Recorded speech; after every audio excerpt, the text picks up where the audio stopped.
Hey folks, Dave at Creative Craft House to show you our Confederate Army Cipher Disk or Cipher Wheel, handmade in the South at our Florida shop. We've been playing around with some encoding equipment. We've got an Enigma 2 of our design. We recently did the Mexican Army Cipher Wheel, very powerful. And when I came across this picture of the, this is an actual picture of one of 5 Confederate Army cipher disks.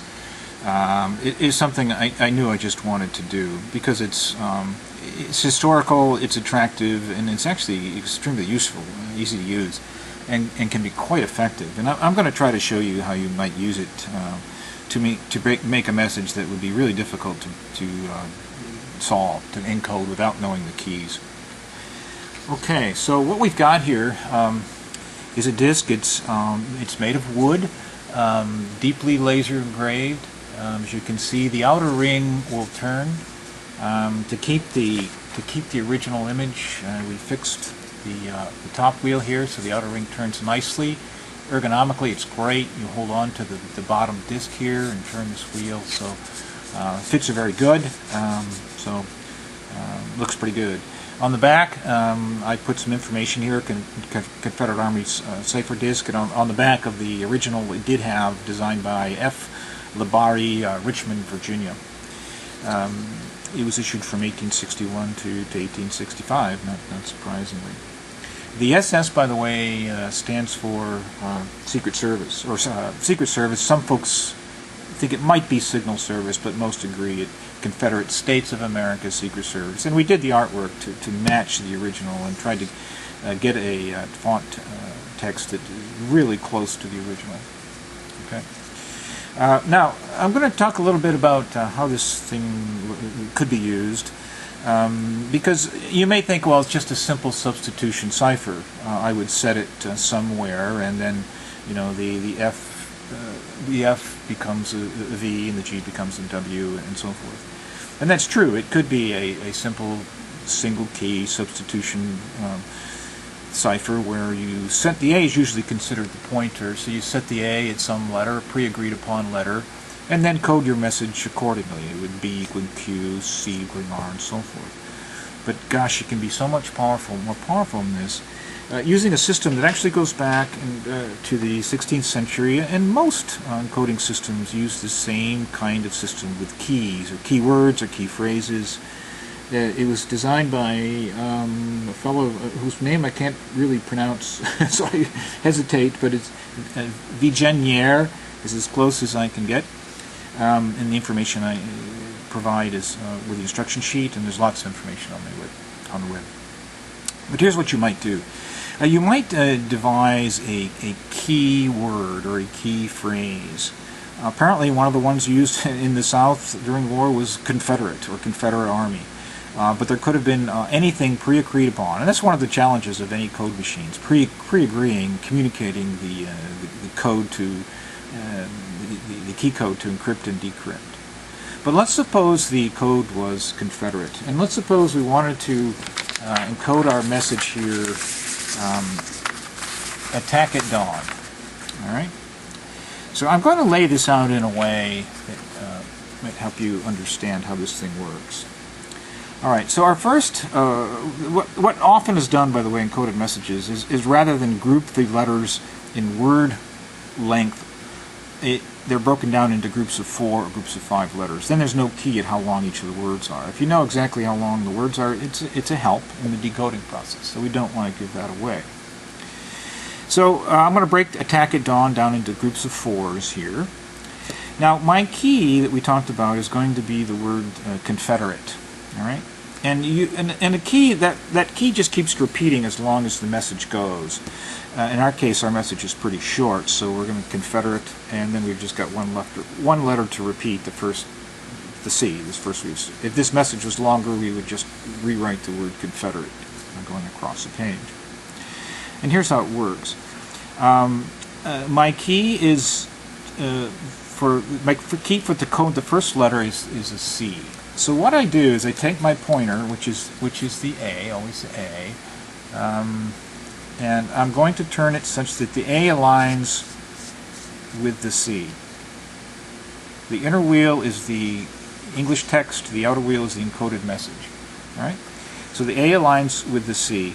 Now my first letter to encode is the A, so in fact the A becomes a C. My next letter to encode is a T, and the key is an O. So I'm going to take the A, my pointer, and align it with the O here.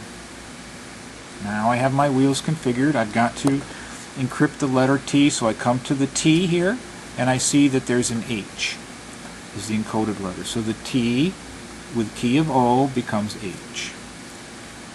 My next letter to encode is T, but my key code changes. I align the A with the N.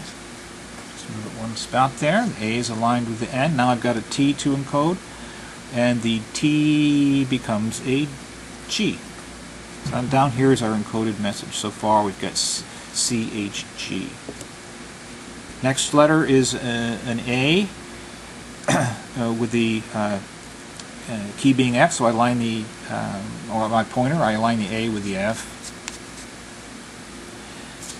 And of course the A becomes an F. It's already just a coincidence.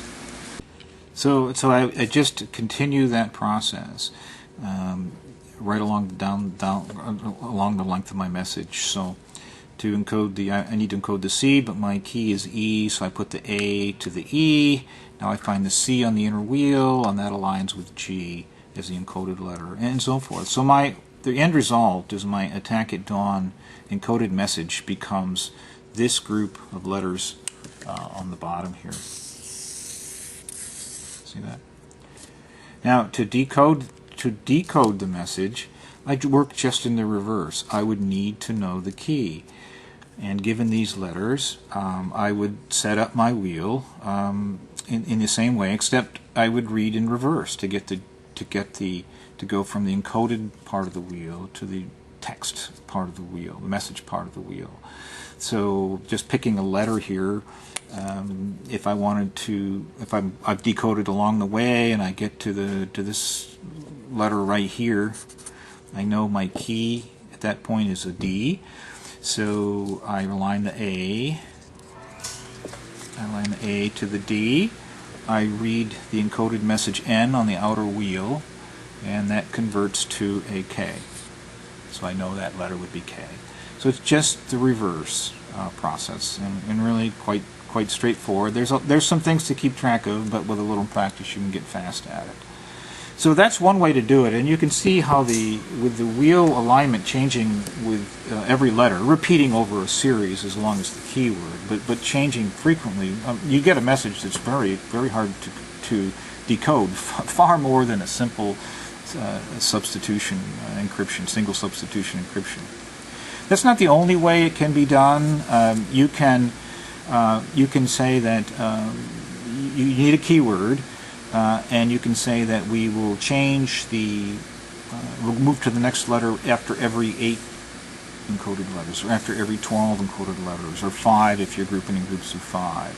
So for the first, for example, if we're using this, the first 4 letters might be encrypted using the key of C, so we take our A and we point it to C, and that sets the wheel for the first 4 letters. And we would read that the A equals C, the T, this is going to be a different result now, but the T equals V, T equals another V, and the A equals C again. So you see there's some repetition if you're not changing the code every time. But still, you're going to change it every 8 or whatever you pre-decide. So it changes so quickly that it would still be very difficult to figure out what it would be. So there's lots of ways to use the wheels, as you can see, to make it very complex. You just need to agree upon a plan with the person that you're communicating with. And you can read lots more about this technology in the internet. Look under Cipher, or Cipher wheels, or encryption, or Enigma machines. Basically, they all use the substitution kind of technology. Very interesting topic, and very historical, as we mentioned. And I hope it's something you can enjoy. These are very difficult to find. The only ones I've seen, which are no longer for sale, were actually made in China, made of metal and kind of chintzy. These are kind of nice. These are all wood, alder wood. All right. Thanks very much, Dave at Creative Craft Tiles.